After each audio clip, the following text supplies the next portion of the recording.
Tsy lety kintsony ny masoandro mpiainako, satria Jehovano manazava ny lalako. Nandositray avoko reo fahoriana taloha, mahatonga ny masoandro ny fiainako. Tsy lety kintsony ny masoandro mpiainako, satria Jehovano manazava ny lalako.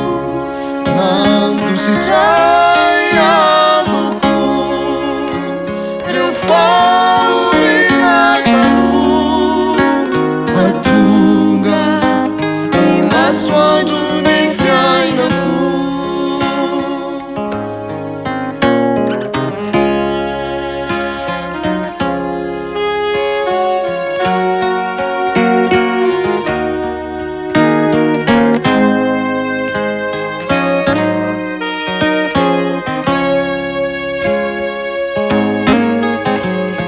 Tsy napoziko lay tranobo, ho feno fanahina. Lasa fifaliana lavitry ny ranomaso,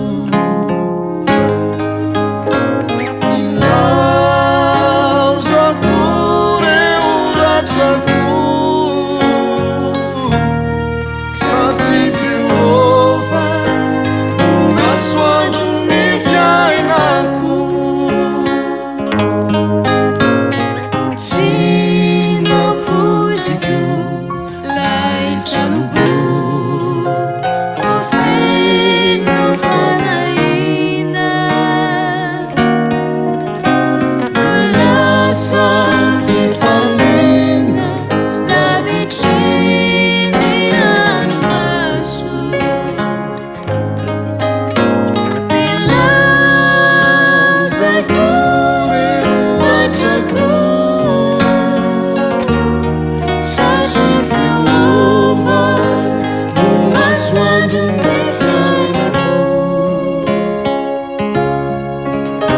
Tsy lety kintsony ny masoandro mpiainako, satria Jehovano manazava ny lalako.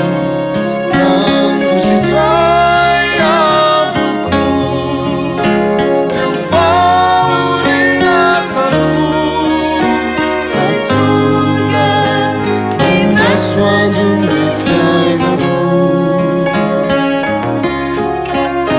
Tsy lety kintsony ny masoandro mpiainako, satria Jehovano manazava ny lalako.